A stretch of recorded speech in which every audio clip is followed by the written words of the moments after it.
출애굽기 1장부터 먼저 장제목 복습을 하도록 하겠습니다. 자, 1장은 아들을 낳으면 죽여야 하던 무슨 내용이다? 환란.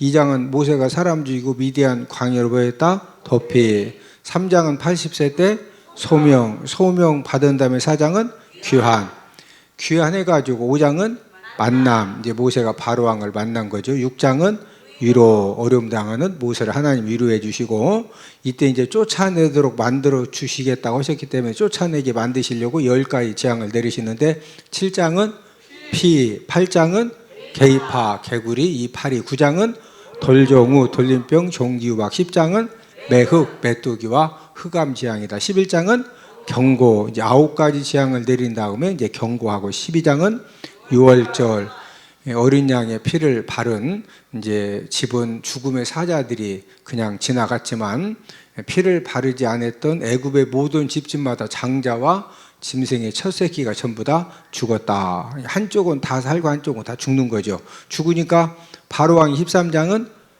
출애굽, 쫓아내게 만들어 주신다고 하셨는데 쫓아내다시피 출애굽을 이제 하게 하고, 14장은 도하, 15장 승리 노래, 16장 천만나, 하늘 양식 만나를 40년간 내려주시는데 첫 번째 만나 내린 사건이 16장이고, 17장은 아말렉 전쟁, 18장은 이드로 조원, 19장 도착 등정, 20장은 십계명, 21장은 종살과 종살인 과실치상에 대한 말씀이고, 22장은 손해배상, 23장 3대 절기, 무맥수, 무규절, 맥주, 수장, 3대 절기는 꼭 지켜라. 24장은 언약 체결. 이 언약 체결은 20장부터 24장까지 주신 율례의 말씀을 언약의 피를 가지고 꼭 지키겠다고 언약 체결을 한 다음에 하나님께서 모세를 다시 시내산에 올라오게 하셔서 소제목이 등정입니다. 그런 다음에 성막 설계도를 주셨는데, 25장은 언떡금, 언약의 떡상, 금등대를 이렇게 만들어라. 26장은 휘장을 이렇게 만들어라. 27장은 번제단을 이렇게 만들어라. 28장은 제사장 옷을 이렇게 만들어라. 29장은 유임식, 제사장 유임식도 다 가르쳐 주셨고, 30장은 물두멍을 이렇게 만들어라.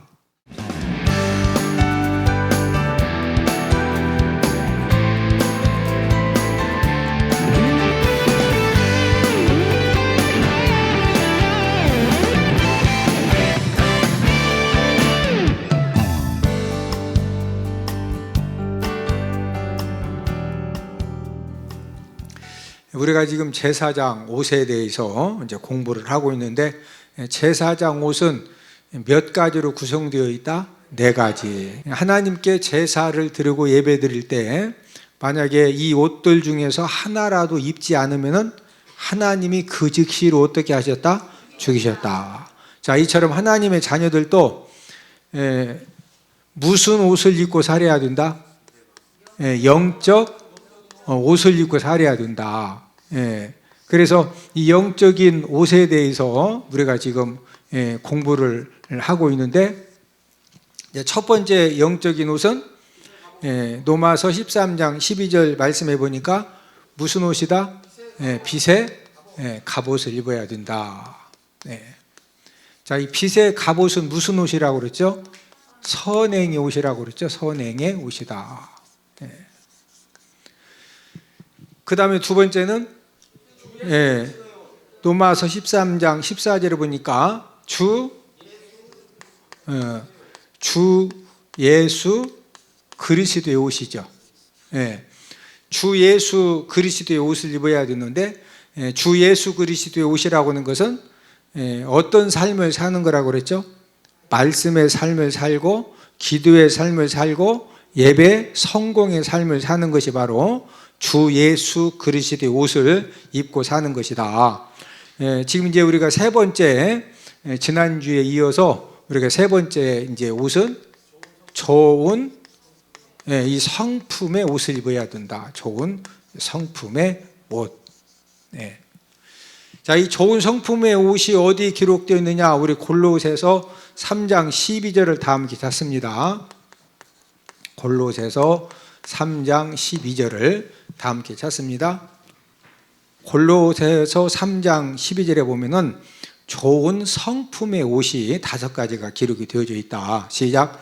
그러므로 너희는 하나님이 택하사 거룩하고 사랑받는 자처럼 긍휼과 자비와 겸손과 온유와 오래 참음을 옷 입고. 그래서 이 좋은 성품의 옷 첫 번째는 무슨 옷이 있다? 긍휼의 옷이 있다. 긍휼의 옷. 긍휼이라고 하는 것이 뭐라고 그랬습니까? 긍휼은 고난을 당한 사람에 대해서 동정심을 갖는 것이 긍휼이다. 우리 주변에 보면은 정말로 이렇게 뜻하지 않은 여러 가지 고난 당하는 그런 이제 일들이 있죠. 고난 당한 사람에 대해서 동정심을 갖는 것이 그게 바로 이제 긍휼의 마음이다. 또 죄인에 대해서 무슨 마음을 갖는 것이다? 용서의 마음을 갖는 것이다. 우리가 보면은 진짜 여러 가지 많은 사람들을 이제 실족시키고 또 이렇게 상처를 주는 그런 죄를 짓는 사람들이 있는데, 그런 죄인들에 대해서 비난하고 정죄를 하는 것이 아니라 무슨 마음을 갖는 것이 긍휼의 옷을 입는 것이다? 용서의 마음을 갖는 것이다. 만약에 저와 여러분들이 긍휼의 옷을 입지 못하고 비난의 옷을 입고 살고 정죄의 옷을 입고 살면은 인간관계가 어떻게 된다고 그랬어요? 인간관계가 힘들어지고 인간관계가 파괴가 되어진다. 그래서 행복한 삶을 사는 비결은 저와 여러분들이 모든 인간관계 속에서 무슨 옷을 입고 살자? 긍휼의 옷을 입고 살자. 이 부분에 대해서 제가 지난주에 강조를 많이 해드렸습니다. 두 번째는 이제 무슨 옷을 입어야 되느냐? 자비의 옷을 입고 살아야 된다는 거죠. 자비의 옷. 자, 우리 골로새서 3장 12절을 한 번 더 읽습니다. 시작. 그러므로 너희는 하나님이 택하사 거룩하고 사랑받는 자처럼 긍휼과 자비와 겸손과 온유와 오래 참음을 옷 입고. 첫 번째는 긍휼의 옷이고 좋은 성품의 옷이, 두 번째는 자비의 옷이다. 자, 이 구약에서는 이 자비가 언제 이 자비라는 단어가 주로 사용이 되어져 있느냐면은 어려운 상황에 있는 자녀들을 하나님이 특별한 관심을 베풀어 주실 때, 그럴 때 하나님이 자비를 베푼다, 자비를 베풀겠다, 이때 이제 자비를 사용을 했습니다. 어떤 상황에 있는 자녀들, 어려운 상황에 있는 자녀들을 하나님이 특별한 관심을 베풀어 주실 때, 무엇을 베풀어 주실 때? 특별한 관심을 베풀어 주실 때, 그때 이제 무슨 단어가 사용되었다? 자비라고 하는 단어가 사용이 되어졌다. 이 자비라고 하는 이제 이 단어가 지금 이제 골로새서 3장 12절의 이 자비는 크레스토테스라고 하는 그런 헬라 원어가 쓰여졌는데, 크레스토테스의 의미는 어려운 환경에 처한 사람을 사랑으로 대하는 거. 자, 어려운 환경에 처한 사람을 어떻게 대하는 것이다? 사랑으로 대하는 것을, 그것을 뭐라고 그런다? 자비라고 한다. 자비. 자, 옆 사람 쳐다보시고, 어려운 환경에 처한 사람을 사랑으로 대하는 것이 자비입니다. 자비가 무엇이라고요? 어떻게 대하는 거? 사랑으로 대하는 거. 그게 무엇이다? 자비입니다. 자, 성령의 9가지 열매 중에 하나도 자비가 포함되어 있죠. 자, 우리 갈라디아서 5장 22절을 다 함께 찾아보십니다. 갈라디아서 5장 22절입니다. 자, 함께 읽습니다. 갈라디아서 5장 22절. 오직 성령의 열매는 사랑과 희락과 화평과 오래 참음과 자비와 양선과 충성과. 자, 성령의 9가지 열매 중에 무슨 열매가 포함되어 있다? 자비의 열매. 그래서 성령 충만한 성도가 되면은 저와 여러분들에게 어떤 열매가 맺어지느냐? 이 자비의 열매가 맺어집니다. 이 자비의 열매가 맺어진 사람들의 특징은 어려움에 처한 그런 사람을 딱 보면은요, 그냥 자연스럽게 그 어려움에 처한 사람이 잘했느냐 잘못했느냐 옳고 그르냐 뭐 이런 걸 따지는 것이 아니라 일단 그 어려움에 처한 사람에게 따뜻한 말로 이렇게 위로를 해주고 격려의 말을 해주고 소망의 말을 해주면서 뭔가 그 사람에게 그 조금이라도 어떤 위로가 되고 힘이 되게 하려고 자연스럽게 따뜻한 말이 나오고 격려의 말이 나오고 소망의 말이 나오는 사람은 무슨 옷을 입은 사람이다? 자비의 옷을 입은 사람이고, 성령의 열매 중에 무슨 열매가 맺어졌다? 자비의 열매가 맺어졌을 때 이런 따뜻한 말, 격려의 말, 소망의 말이 자연스럽게 이렇게 계속적으로 나오는 겁니다. 어떤 사람이 이제 어려움에 처했어요. 누가 봐도 본인이 이렇게 실수하고 본인이 잘못해서 어려움을 이제 본인이 자처한 겁니다. 이제 그런 사람에게 입 바른 소리를 해주면은 그 사람이 그 버릇 고쳐요, 못 고쳐요? 옆 사람 얼굴을 보고, 얼굴을 보니 잘 살 것 같습니다. 본인이 잘못해서 본인이 어려움을 자처했지만 그런 사람에게 입 바른 소리 한다고 해서요, 절대 나이가 20살 이상 넘으면은요, 입 바른 소리 한다고 고쳐진다, 안 고쳐진다? 오히려 깊은 상처만 주고 그 어려움에 처한 사람으로 하여금 더 깊은 절망과 좌절 가운데 오히려 이제 밀어뜨리게 되는 이제 그런 문제가 생겨지는 거거든요. 그래서 저와 여러분들이 이 영적인 옷 중에 우리가 가진 좋은 성품의 옷을 공부를 하고 있는데, 두 번째 옷이 무슨 옷을 입어야 된다? 자비의 옷. 저와 여러분들은 어떤 존재냐? 저와 여러분들은요, 우리가 한평생 사는 동안에 자비의 손길이 필요한 그런 사람들입니다. 옆 사람 쳐다보시고, 저도 자비의 손길이 꼭 필요한 사람입니다. 여러분, 이 세상에 영원한 강자는 한 명도 없습니다. 아무리 돈이 많고 권력이 있고 세상 지식이 있고 세상에 가진 거 많이 있어도 그 사람도 인생 살다 보면은 무슨 손길이 필요하다? 자비의 손길이 필요합니다. 저와 여러분들도 내가 언제 어떤 사람에게 자비의 손길을 내가 받아야 되고, 특별히 우리는 누구의 자비의 손길이 절대적으로 필요하죠? 하나님 아버지의 자비의 손길이 절대적으로 필요한데, 자, 옆 사람 얼굴을 쳐다보시고, 얼굴을 보니 하나님의 자비를 많이 받겠습니다. 자, 하나님의 자비를 받는 비결이 뭘까요? 여기다가 자비 주세요 하고 여기다가 이렇게 글씨를 쓰고 다녀야 돼. 아니면 여기다가 자비를 주세요 하고 리본을 달고 다녀야 돼. 하나님 아버지 앞에 자비의 손길을 받는 비결이 무엇이냐? 우리 사무엘하 22장 26절을 다 함께 찾습니다.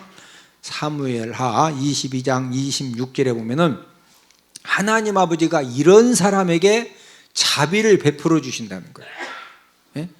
저와 여러분들이 정말로 내 힘으로 감당할 수 없고 내 능력으로 감당할 수 없고 내 환경으로 어떻게 해볼 수 없는 그런 상황에 처했을 때 하나님 아버지가 이 자비의 손길로 저와 여러분들을 붙들어 주시고 이렇게 세워주시는데, 어떤 사람에게 하나님이 자비를 베풀어 주시느냐? 사무엘하 22장 26절을 함께 읽습니다.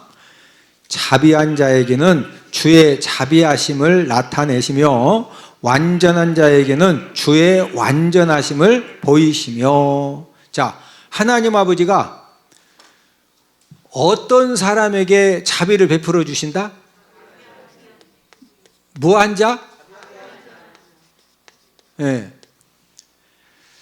저와 여러분들이 평소에 자비의 옷을 입고 저와 여러분들이 다른 사람이 진짜 어려움에 처하고 여러 가지 힘든 그런 상황에 처해 있을 때 비난하고 정죄하는 그런 이제 언어로 대하고 태도로 대하는 것이 아니라 저와 여러분들이 자비의 손길을 펴는 그런 삶을 살아갈 때 하나님 아버지도 하나님 아버지의 자비하심을 저와 여러분들에게 뭐 해주신다? 나타내 주신다는 거예요. 자, 옆 사람 쳐다보시고 얼굴을 보시고 서로 인사합니다. 자비의 손길을 편 만큼 자비의 손길을 만나게 됩니다. 무엇을 편 만큼 우리도 자비의 손길을 만난다? 자비의 손길을 편 만큼 하나님 아버지가 무한 자에게 주의 자비하심을 나타내 주신다? 자비한 자에게.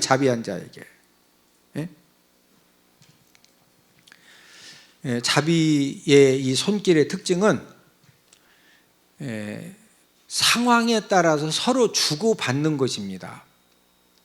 이 자비의 손길의 특징은 내가 계속 주기만 하고 내가 계속 받기만 하는 것이 아니라 상황에 따라서 어떤 때는 내가 꼭 자비의 손길을 베풀어야 되고 어떤 때는 내가 꼭 다른 사람에게 자비의 손길을 뭐 해야 돼요? 받아야 되는 거예요. 자, 그럼 한번 물어봅시다. 저와 여러분들이 인생을 살면서 이 자비를 가장 많이 베풀어 주어야 될 사람이 누굴까요?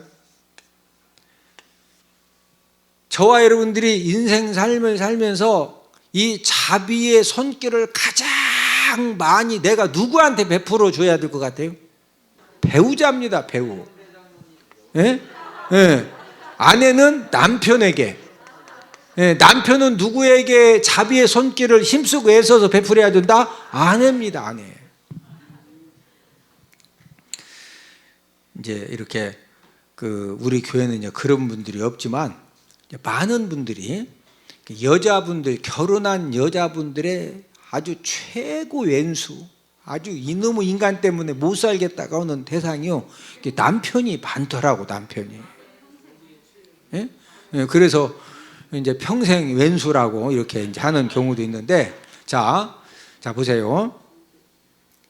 아내가 정말로 아파서 이제 몸져 누워가지고 내가 그 약국에 가서 무슨 약만 사다 좀 먹어도 내가 일어날 수가 있을 것 같은데, 내가 진짜 아파서 누워가지고요 몸져 누워가지고 꼼짝 못할 때, 내가 그렇게 건강할 때 사랑으로 섬기고 물질로 섬기고 헌신으로 섬겨주었던 자녀들하고 손자들은요 지금 막 내가 아파가지고 몸줘서 아주 다 죽게 생겼는데 그 약국에 가서 약만 좀 한 봉지 사다 주도 뭐만 사다 주도 좀 먹고 일어날 것 같은데, 내가 건강할 때 그렇게 사랑으로 섬기고 헌신으로 섬기고 물질로 섬겼던 자녀들 손자들은 성수가지 못해가지고 이래서 바쁘고 저래서 바쁘고 또 멀리 떨어져 살다 보니까 지금 제주도에서 사는데 어머니 약 하나 사준다고 비행기 타고 오면은 그게 지금 그 안에 벌써 이웃집 아줌마가 사다 주든지 벌써 해결 나는 거예요. 그렇죠? 자녀들, 손자들을 뭐 사랑으로 헌신으로 섬기지 말라는 것이 아니고, 진짜 몸져서 아파서 누워가지고 진짜 이 심각한 상황이 되면은요 그래도 약 사다 주고 구급차 불러가지고 충대 응급실이라도 싣고 갈 사람은 평생 왼수인 누구라고? 남편이 데리고 가. 남편 누가 데려간다고?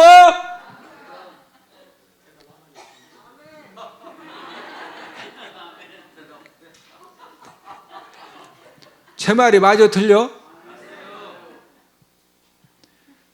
그 평생 왼수라고 그렇게 미운 줄 알았더니요, 그래도 위급한 상황 생기면은 약 사오고 구급차 불러서 병원 데려다 주고, 그래도 저와 여러분들 인생길에 마지막 끝까지 내 옆에 남아있을 사람은 남편과 아내밖에 없습니다.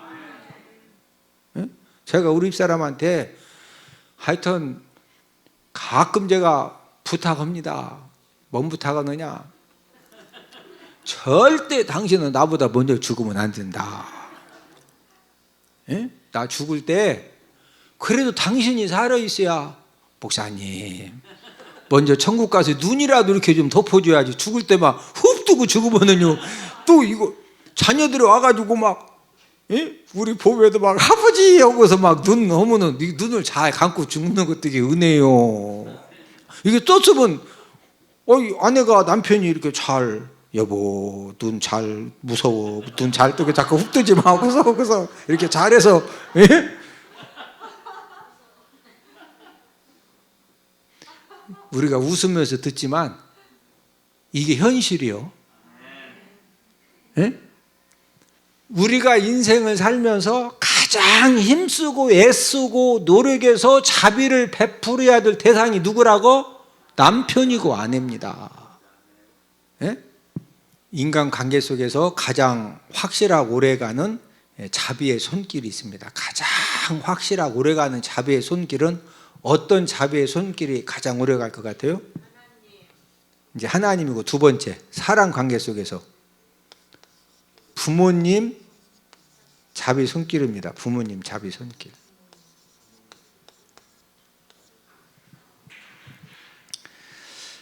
미국 그 플로리다 주에서 있었던 그런 이제 실화인데, 식물 인간이 된 그 딸을 어머니가 몇 년 동안 간병을 했느냐? 43년 동안 간병을 해요. 43년 동안. 여러분, 식물 인간이 되어 가지고 43년 산다는 것은요, 의학적으로 불가능하답니다. 그런데 이 딸이 어떻게 해서 식물 인간이 되어졌느냐면은, 어렸을 때 당뇨병에 걸려 가지고 그 인슐린 약 처방을 받았는데, 병원에서 의사가 실수해 가지고 어린이가 먹으면은 절대 안 되는 약 처방을 해준 겁니다. 그래서 모르고 집에 와서 그 약 처방 받아가지고 그 약을 타와서 약 딱 한 번 먹었는데 식물인간이 된 거예요.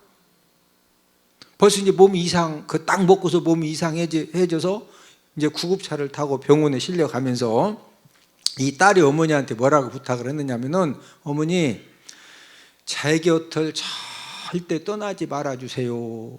저 좀 꼭 옆에서 좀 돌봐주세요. 이렇게 이제 말을 하실 때 이제 그 말을 마지막 말하고 그 다음부터 말을 못 한 거예요.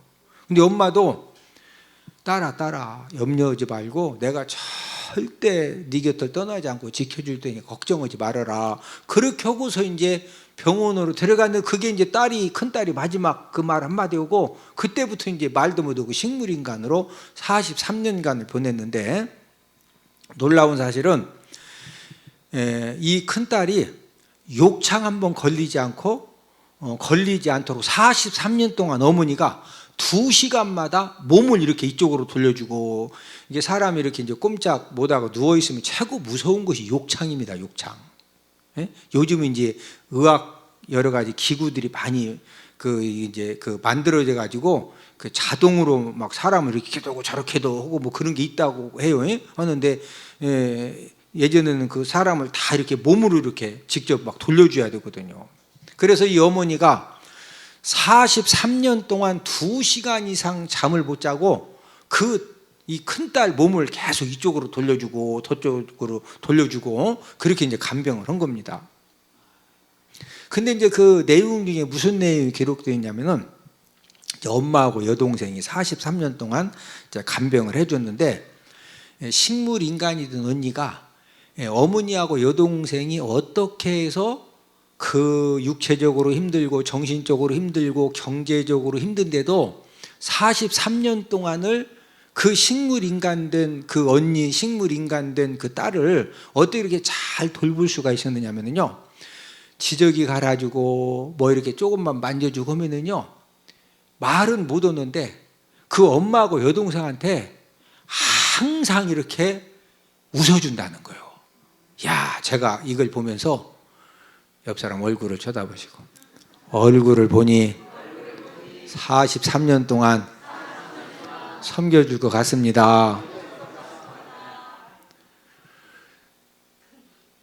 이 딸이 어머니의 43년 사랑을 받은 비결 중에 하나가요, 뭐 지저귀만 갈아주고 좀만 뭐 이렇게 좀 섬겨주면 항상 뭐 했다고? 웃은 거예요. 예? 이 세상에서 가장 확실하고 가장 오래가는 자비의 손길이 뭐다? 부모님. 예, 그래서 이제 우리 자녀들은 부모님한테 정말로 부모님이 이렇게 건강하실 때 이렇게 그 순종으로 섬기고 또 하여튼 환경과 여건에 따라서 이게 섬기는 것이요, 그게 진짜 그 복받을 그런 축복의 씨앗을 심는 겁니다. 성도들 관계에서도 저와 여러분들이 교회 생활을 행복하게 하는 비결이 뭐냐면요, 성도님들 관계 속에서도 자비의 옷을 입고 자비의 손길을 내가 먼저 베풀어야 돼. 옆 사람 쳐다보시고 내가 먼저 자비의 손길을 베풀어 드리겠습니다. 할렐루야. 그러면은요, 저와 여러분들이 항상 모든 사람들에게 자비의 옷을 입고 자비의 손길을 베풀어 주면은, 그러면 하나님 아버지도 자비한 자에게 뭘 베풀어 주신다? 자비를 베풀어 주시거든요. 하나님 아버지로부터도 내가 자비를 받게, 자비의 손길의 은혜를 받는 것이고, 또 많은 사람들에게도 자비의 이렇게 사랑을 받는 거거든요. 그래서 이제 마지막 결론을 맺습니다. 한번 이렇게 제 말을 한번 잘 듣고서 생각을 해보세요. 여러분들이 죽을 때 옆에 누가 있어줄 것 같아요?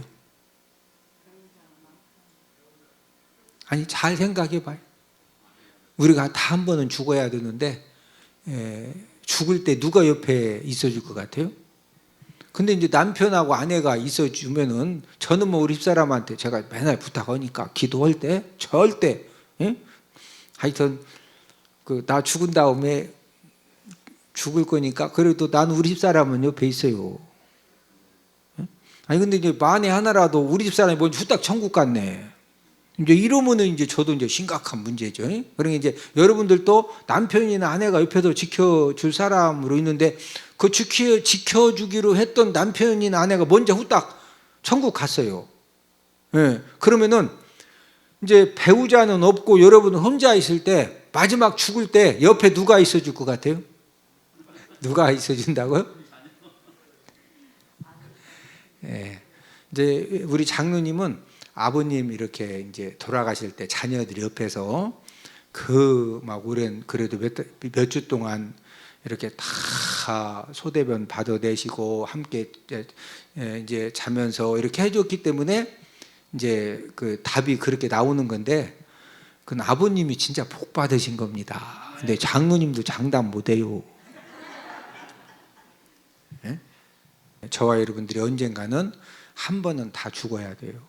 죽어야 되는데, 저와 여러분들이 평소에 자비의 손길을 베푸는 삶을 살고 자비의 말을 많이 하는 그런 삶을 사는 사람은요, 희한합니다. 사람이 죽을 때가 되면은요, 이 자녀들이건 뭐 조카들이건 주변 사람들이건 하다못해 간병이건 누가 됐건 평소에 자비의 손길을 많이 베풀고 자비의 말을 많이 한 사람은요, 죽을 때가 돼도 주변 사람들이 그 사람 막 가주고 싶은 거예요. 떡밥 던져놓으면 송사리들이, 물고기들이 막 몰려오듯이 사람이 죽을 때가 되면은요, 돌아가실 것 같은데, 우리 어머니 우리 아버지 돌아가실 것 같은데, 그 자녀들이 막 급한 일이 있어도 이게 급한 게 뭐냐, 지금 우리 아버지 돌아가시고 우리 어머니 막 그냥 와요, 와. 근데 평소에 자비의 옷도 안 입고 그냥 그렇게 살면은 막 상처 주는 말하고 그러면은 진짜 마지막 유언이라도 하고 싶어서 오라고 하면 온다, 안 온다? 안 가는 것이 아니라 못 가요. 무서워서 못 가. 그래서 저와 여러분들이 죽을 때, 사람이요 죽을 때 내 죽음의 현장을 아버지, 어머니, 누구야, 이제는 편안하게 눈 감고 먼저 천국 가세요, 이렇게 손이라도 꼭 잡아주고, 막 하다가 죽을 때 혹은 또 눈이라도 이제 눈 감아요, 편안하게 잘 눈 감고 가서 이렇게요. 그게 보통 복이 아니요. 할렐루야. 우리 마지막 죽을 때 주변에 그런 사람들이 있기를 주님 이름으로 축복을 드립니다. 그러려면 무슨 옷을 입고 살자? 무슨 옷?